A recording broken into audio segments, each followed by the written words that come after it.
Thank you for joining me today. My name is Nicole Knoll, and we will be discussing the psychological impact of killing on combat veterans. Napoleon once said that the first quality of a soldier was consistency in enduring fatigue and hardship, and only the second was courage. The rigors of training and battle have bred warriors to kill, and yet this burden of killing leaves psychological impacts on combat veterans that require cognitive behavior therapy methods for treatment. A soldier's response to traumatic events from combat service are caused by a number of factors, including the foundation by which they enter military service and are then conditioned into warriors. In order to understand the soldier's response to traumatic events, there must first be a thorough exploration of the soldier's mind and military culture. The process of molding warriors out of civilians takes place through character building, instilling collectivism, desensitization, and conditioning. Character strengths have a significant impact on the soldier's performance and resilience. Therefore, each branch of the military instills core values or warrior ethos that soldiers are expected to adopt and embody. The collectivistic value system builds the framework for military conditioning and military culture, further shaping the minds of young soldiers. The concept of selfless service teaches a soldier to subordinate themselves for the good of the group from the very first day of training until their last day of service. Soldiers are required to conform to military standards of dress and grooming so that every soldier appears the same, and any form of individualism is a punishable offense. While there is great value in what a group of soldiers can accomplish, there is little value placed on the individual soldier, and this is explicitly taught. Concern for the life of members of one's unit can allow that individual to overcome great burdens, including those endured in combat. Desensitization and conditioning have become part of military training in order to ensure that soldiers do not hesitate when they are required to pull the trigger and take a life. Many years ago, the military used bullseye targets when conducting weapons training. This was changed when they discovered that firing rates in combat increased when targets that resembled the silhouettes of men were used. This has evolved over the years, and in modern military training, those silhouette targets were replaced with pop-up targets. Soldiers no longer calmly lay in the prone position with their weapon, taking the time they need to accurately shoot the target. They must shoot the pop-up targets as they appear in random sequence with only seconds to react. Proficiency with their weapon system is one of the most highly regarded skills in the military, and that positive reinforcement conditions them to want to see that target fall. Soldiers receive negative reinforcement in the form of retraining or peer pressure. Therefore, the incentive to successfully engage the target is there with every shot, and every success rewards that behavior. There is no aspect of taking a life on the battlefield that is not rehearsed through training. The mantra of modern military is train how you fight, and the soldier must live up to that expectation.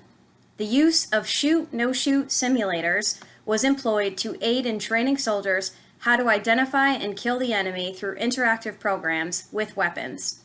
In addition, when a soldier trains in the field prior to combat, alongside his comrades, the death of the enemy is simulated. Smoke grenades mirror explosions, creating the battlefield confusion, and blank rounds fired from the weapon mock the recoil of that weapon. All of this repetition of the act is intended to condition the soldier not to resist the act of killing, and that instead it would become part of his very nature. Although this may seem dark, the basic training process actually allows the soldier to engage in a socialization process where pride and heritage emerges from common experience, shared beliefs, and camaraderie. Every soldier in combat will come to a point when they have become both physically and mentally exhausted. The psychological impacts of exhaustion from warfare are caused by an arousal from stress, cumulative loss of sleep, reduced calorie intake, and the toll of the elements. Lack of sleep causes combat fatigue, but the opportunities for sleep in combat are few and far between. 31% of combat soldiers reported getting less than 4 hours of sleep each night. The impacts from lack of sleep often led to hallucinations or psychological casualties in combat. Lack of proper nutrition affects both morale as well as chemical effects on the body. This is because of bad or cold food and also lack of appetite from combat fatigue. The body operates less effectively under these conditions, and they can have a devastating impact on a soldier's ability to maintain combat readiness while sustaining mental fitness. The profession of soldiering requires a person to willingly expose themselves to harsh working conditions by facing the forces of nature. Soldiers' resources are limited to what they are able to carry on their backs, which typically means they have the bare essentials at hand to survive the cold, rain, or heat, and are at the mercy of the elements. Sensory deprivation from the cold or the dark has been documented as leading to symptoms of misery and depression. Being forced to crawl into a wet sleeping bag or wear the same dirty uniforms for weeks on end causes the soldier to face physical exhaustion like others may never know. The heat can also be detrimental to a soldier, causing dehydration, nausea, vomiting, and psychological effects from prolonged exposure. The principles of both cognitive and behavior methods are combined to create cognitive behavior therapy, or CBT. This short-term approach to treatment is characterized by the collaborative relationship between the client and the therapist, and the idea that psychological distress stems from disturbances in the cognitive process. Through the use of present-focused treatment, cognitions are changed in an effort to generate new behaviors. The therapist plays an active role by making the treatment educational when specific problems are targeted, and the client assumes the responsibility of working towards self-awareness and reorganizing their behaviors. These disturbances are a result of classifying one's actions as either wholly good or bad, and subsequently deeming themselves worthy or unworthy. Rating oneself as a person based on these self-evaluated performances makes the client unable to separate the value of themselves in their totality from the evaluation of their behaviors. The therapeutic process of cognitive behavioral therapy takes the client on a journey where they learn to accept themselves regardless of their imperfections. This is accomplished when the client becomes able to achieve unconditional self-acceptance and unconditional other acceptance by changing their dysfunctional emotions to healthy ones. The therapist's primary function in CBT is to make the client aware of their own irrational self-talk. Once these self-defeating beliefs have been identified, the therapist encourages the client to engage in actions that will counter the irrational beliefs by replacing their illogical thinking with acceptance and responsibility. Irrational beliefs are often accepted without question, and the client unknowingly indoctrinates himself. The client is taught to take a more rational approach to life by creating a philosophy that no longer makes them a victim of their circumstance or a spectator to their life. The client and therapist work together throughout this therapeutic process in an effort to enable the client to see that their present disturbances are a product of their self-defeating views of themselves, others, and the world around them. Collecting information from the client in the assessment acts as a roadmap for treatment. Background information on the combat veteran establishes relevant history from pre-deployment, deployment, and post-deployment. Identifying the reason for referral is another element to be collected with military relevant information. The collection of history should lead to the presenting problems as far as how symptoms are impacting their daily life and their risk of harm to themselves or others, in order to determine comorbidity. Identifying stressors both past and present can aid in identifying the impact of comorbidity as well as the transitional and developmental impacts.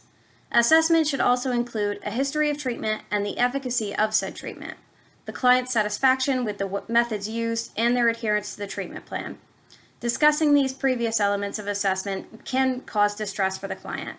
Therefore, identifying client strengths and level of resilience can aid in determining positive factors to be used in the treatment plan while affording an uplifting turn to the assessment strategy. Having an open conversation on possible risk factors that the client believes they will face allows for planning ahead to overcome these barriers. It is a good idea to end assessment with potential outcomes of treatment by setting both short and long-term goals that are attainable and measurable. The experience of a traumatic event coupled with persistent symptoms of anxiety often results in a diagnosis of anxiety disorder. Post-traumatic stress disorder, or PTSD, and acute stress disorder, or ASD, are the most salient disorders that are directly linked to combat veterans who have suffered a traumatic event. Although the symptoms of these conditions are overlapping, the way to distinguish between the two is the duration of the presented symptoms. PTSD can only be diagnosed if the symptoms persist for at least 1 month post-trauma, while ASD can only be diagnosed if the reaction persisted for at least 2 days but not greater than 30. Both conditions include symptoms of re-experiencing the trauma, avoidance, and arousal. The difficulty in identifying these conditions is in determining when the clock starts ticking for the conclusion of the traumatic event. With the battlefield, traumatic events can happen repeatedly, making the stressor unclear or leading to ongoing stress. The time-limited nature of ASD symptoms makes early intervention imperative in order to prevent the development of more chronic symptoms leading to PTSD. The vast majority of trauma survivors will recover naturally over the first few weeks after an event, and effective treatment can aid in expediting that progress. Research studies have examined whether early intervention can decrease the longevity of ASD. Therefore, the resulting treatment is often viewed as a PTSD prevention versus an ASD treatment plan. CBT techniques administered within the first few weeks of experiencing a trauma can significantly reduce symptoms. Exposure therapy, cognitive therapy, and anxiety management skills that were administered for 5 brief sessions as an intervention proved effective in reducing the severity of symptoms, resulting in only 17% of study participants being diagnosed with PTSD 6 months later. One can conclude from these studies that CBT programs administered shortly after a trauma produce gains in recovery that have longevity for the combat veteran and reduce the number of developing chronic PTSD symptoms. There are 4 programs that have been proven to be effective in the treatment of PTSD: exposure therapy, cognitive therapy, stress inoculation therapy, and eye movement desensitization and reprocessing. Exposure therapy requires that the individual repeatedly recall their memories of the trauma to promote exposure to the situation that triggers stress. Educating the veteran on different methods of managing their distress provides them with skills to overcome their post-traumatic reactions. Studies have found prolonged exposures to be most effective in treating PTSD due to the treatment gains being maintained over long periods of time. Prolonged exposure using in vivo exposure and imaginal exposure can be combined to aid in the reduction of symptoms of anxiety and depression for PTSD. Cognitive therapy focuses on the treatment of the dysfunctional trauma related to cognitions that result in exaggerated beliefs. The treatment itself can vary from one combat veteran to another based on what thoughts are currently inhibiting their functioning, related to the traumatic event or trauma-related reactions. Other cognitive approaches target negative appraisals in an effort to change the nature of the traumatic memory by writing about it or visiting the location of the event, while still others attempt to change the feelings of guilt associated with the exposure. Anxiety management treats the anxiety symptoms from the ongoing stress by teaching the service member to adapt to stress. This can include breathing and relaxation training, guided self-talk, assertiveness training, role-playing, covert modeling, and thought stopping. This method relies less on exposure of elements by highlighting emotional regulation. Studies conducted on stress inoculation training found it produced significantly greater reduction in PTSD symptoms and gains that were maintained after follow-up assessments were conducted. Eye movement desensitization and reprocessing, or EMDR, shares similar characteristics to the exposure therapy approach, even though it was not expressly developed by CBT. EMDR requires that combat veterans conjure up a mental image of their trauma, recall the negative feelings and thoughts, and introduce rapid eye movements while doing this. EMDR has been found to be more effective at reducing PTSD-related symptoms than traditional psychiatric care, and that improvements were made in as little as 9 sessions. Once a soldier has survived the hardships of the battlefield and endured the stress of taking the life of another human being, the transition back to normalcy in the civilian world becomes fraught with challenges. Soldiers are trained to be combatants oriented to the completion of the collective mission, while surviving in conditions that are less than savory. Many returning combat veterans suffer from problems with anxiety and depression, but the symptomology can be reduced through an emphasis on the present with CBT by focusing on problem-oriented and solution-based methods of treatment. Educating human service providers on how to provide effective means of treatment for this population is imperative. Getting these warriors the treatment that they so desperately need has a positive impact not only on the individual, but also their family and society as a whole. The application of CBT to treat combat veterans suffering from the psychological effects of war has proven to reduce symptomology in a short-term treatment approach. In an effort to prevent future combat veterans from facing these same struggles, soldiers should be treated pre-deployment on how to establish methods of coping with stress in order to increase mental fitness and reduce the psychological impact of the struggles they are facing. A steep price has already been paid by these men and women, and they should not have to pay any more. Thank you for taking the time to receive my presentation on the psychological impact of killing on combat veterans.